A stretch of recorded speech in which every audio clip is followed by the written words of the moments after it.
Assalamualaikum warahmatullahi wabarakatuh. Innal hamdalillah wa salaman amma ba'da. Sahabat-sahabatku yang dimuliakan oleh Allah, Terry Jones, pelaut muda dari Australia, meloncat dari kapal perang yang sedang bertolak ke Teluk Persia. Apa persoalannya?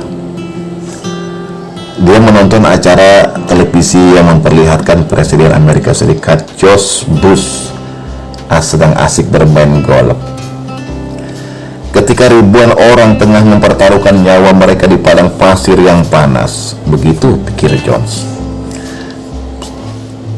Ternyata Bush yang mengirimkan mereka ke sana malah bersenang-senang.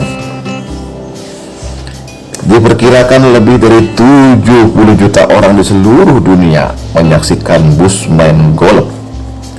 Walaupun tidak semuanya meloncat ke laut seperti Jones, siaran televisi yang dipancarkan CNN, Cable News Network, mempengaruhi pandangan mereka tentang Bush. Di antara jutaan pemirsa itu ada Saddam Hussein, Presiden Irak. Kita tidak tahu bagaimana perasaan Saddam waktu itu. Yang kita ketahui, Saddam kemudian diwawancarai dan Raider, penyiar CNN, selama berjam-jam. Saddam diperlihatkan sedang mengobrol dengan warga barat di Baghdad. Dengan ramah dia bercanda dengan anak-anak sandera. Kata Saddam, mereka bukan sandera tapi tamu-tamu Irak. Saya tidak melihat acara itu, kata Bush, yang diduga hanya untuk meremehkan wawancara CNN dengan Saddam. Anehnya, Bush memperlihatkan kejengkelan juga. Dia menganggap Saddam Tone, begitu tayangan Saddam itu kemudian disebut, telah berlaku tidak adil. Saddam dapat berbicara kepada rakyat Amerika, tetapi Bush tidak dapat berpidato kepada rakyat Irak. Presiden Irak lewat Menteri Penerangannya Najib al-Hadisi mengundang Bush supaya berpidato di televisi Irak.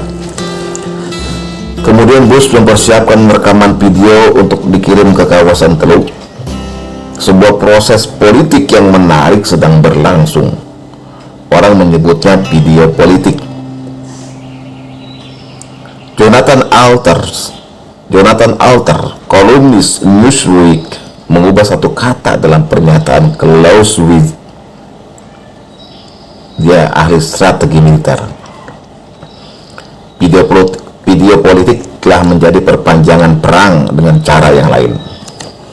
Video politik adalah kegiatan menyampaikan informasi melalui televisi untuk mempengaruhi sistem politik nasional maupun internasional. Kini penggunaan antena parabola telah menyebar luas, ya. Cakupan dan signifikasinya video politik.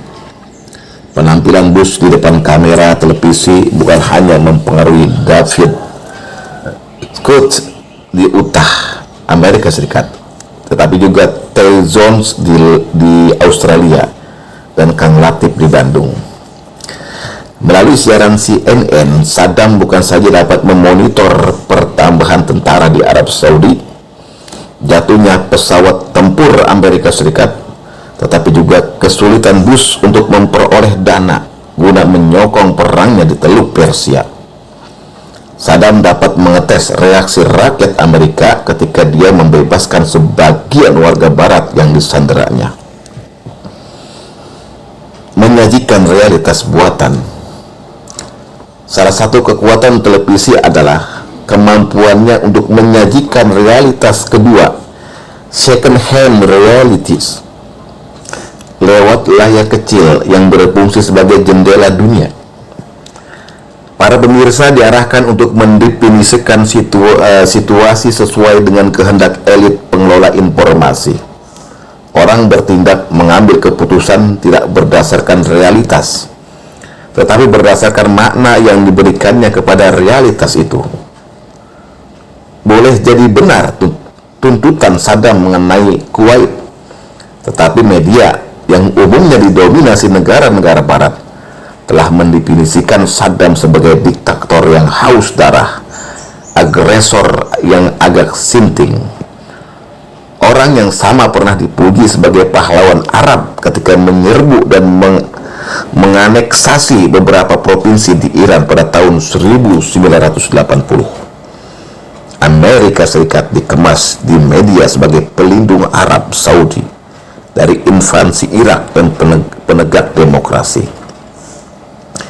Ia tidak disebut agresor walaupun 8 bulan sebelumnya menyerbu Panama dan menawan Jenderal Noriega.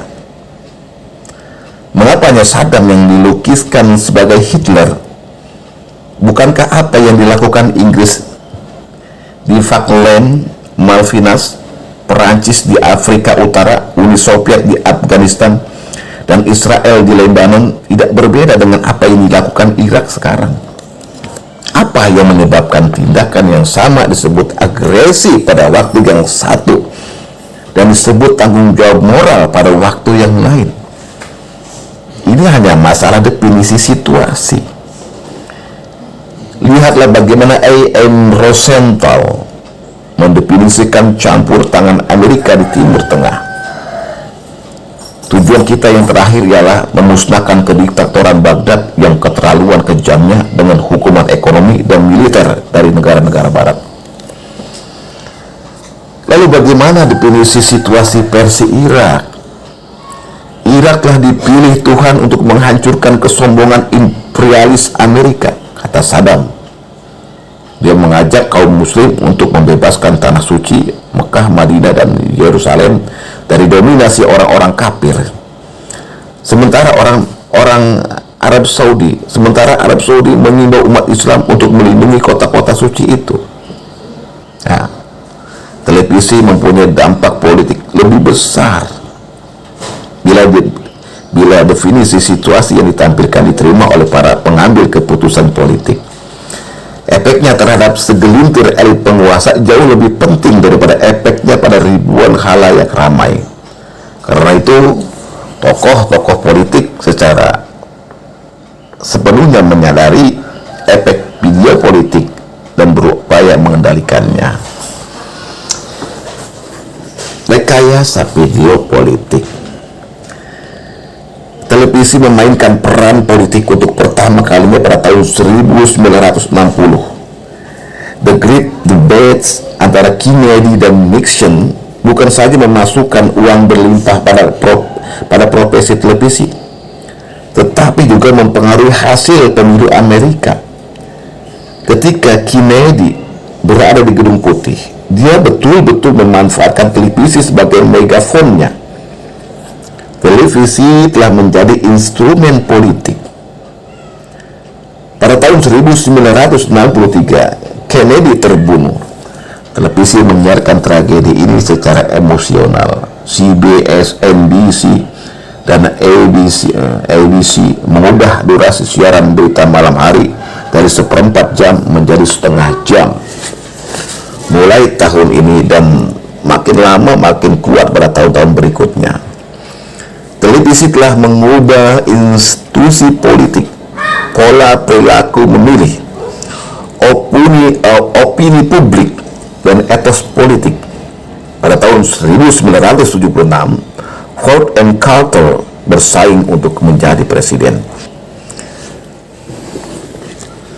Semalam sebelum The Great Debates, perdebatan calon presiden di televisi, polling menunjukkan Ford lebih unggul 11% dari Carter. Dalam perdebatan, Ford 45% di belakang Carter. Televisi telah merugikan Ford 56% poin hanya dalam waktu sehari semalam. Sejak saat itu, semua presiden Amerika yang berikutnya terlibat dalam video politik. Video politik secara bercanda telah dianggap menggeser pemegang kedaulatan. Dalam kehidupan sehari-hari, yang berkuasa adalah presiden. Tetapi presiden dipilih rakyat. rakyat pada gilirannya sangat dipengaruhi televisi. Televisi tentu saja bergantung pada para profesional yang mengemas acaranya. Para profesional hanya bekerja untuk mereka yang dapat membayar paling mahal. Walhasil, kedaulatan dipegang oleh para profesional media. Di Amerika, kini ada dua kelompok sehubungan dengan Perang Teluk Kedua 2003-2011. Kelompok garis keras diantaranya Savire, Lutwak, dan Kissinger menginginkan tindakan cepat Amerika untuk menyerang Irak. Kelompok lunak mempersoalkan pentingnya kehadiran pasukan Amerika di Arab Saudi. Apakah sepenting itu perlindungan terhadap Arab Saudi sehingga Amerika harus mempertaruhkan nyawa untuk itu? Kata Mark Seal. Kedua kelompok ini berusaha meyakinkan Bush dan rakyat Amerika, dan radar dari CNN dapat membantu Bush atau merusaknya. Siaran Saddam Tone, walaupun tidak menampilkan Saddam dalam citra yang baik, dapat mengurangi keyakinan rakyat Amerika untuk melanjutkan peperangan. Kathleen Hall Jamieson, penulis The Interplay of Influence dan dekan dari Allegany School for Communication, menjelaskan efek psikologis Saddam Tone. Kehadiran wajah para sandera, perilaku anak-anak, dan pesan para sandera untuk keluarganya telah mempersoalkan krisis Teluk Persia. Makin tampak para sandera dalam televisi, makin banyak nama dan wajah dihubungkan dengan mereka. Makin besar keraguan memasuki orang Amerika untuk mempertaruhkan nyawanya. Penampilan para sandera dan para prajurit sebagai manusia dengan segala tawa dan tangisnya, dengan ekspresi benci dan cintanya, akan menyebabkan orang bertanya-tanya, apakah orang baik seperti harus mati? Seperti para pendahulunya, Bush harus berhati-hati dengan video politik. Ekspresi manusiawi para sandera hanya terungkap dengan baik lewat siaran televisi, tidak lewat surat kabar atau majalah. Getaran suara orang cemas, kepayahan prajurit yang kehausan di padang pasir, isakan tangis keluarga yang ditinggal kekasihnya nampak hidup di dalam layar televisi. Berita tidak lagi sekumpulan pesan dalam sistem piramida terbalik atau tidak. Berita telah menjadi drama kemanusiaan. Kegiatan politik bukan lagi mekanisme abstrak yang mengolah masukan input menjadi keluaran output. Kegiatan politik menjadi kisah pertarungan manusia melawan kesulitan dan upaya manusia untuk menaklukkan penderitaan. Kathleen Hall Jamieson menyebut kekuatan televisi ini sebagai dramatisasi dan sensasionalisasi isi pesan. Dia mengutip Irving Kristol. Apa yang dapat dilakukan televisi dengan kekuatan yang luar biasa adalah memobilisasi emosi pemirsa di sekitar gambaran dunia politik yang hidup, disederhanakan dan bersifat melodramatik, di mana pujaan dan kutukan menjadi kutub-kutub magnetisnya. Gambaran dunia di televisi sebetulnya gambaran dunia yang sudah diolah, bukan lagi realitas tangan kedua, tetapi mungkin sudah menjadi realitas tangan keempat.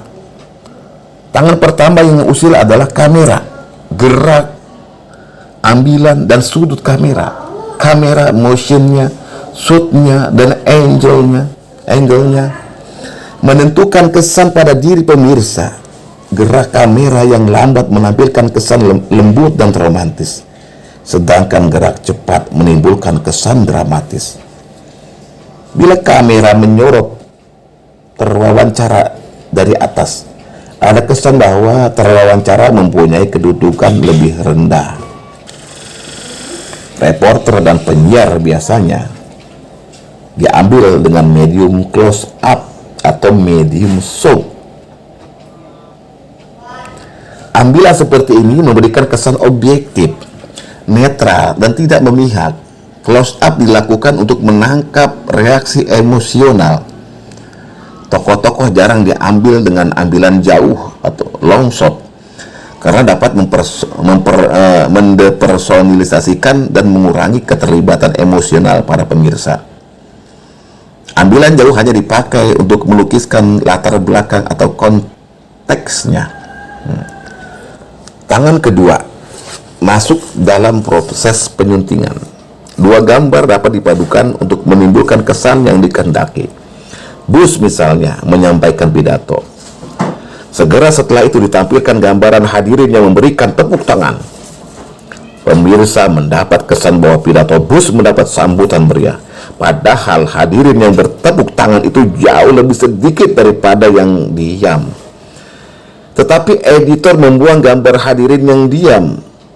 Belakangan editor dapat mendramatisasikan berita dengan memainkan special effect.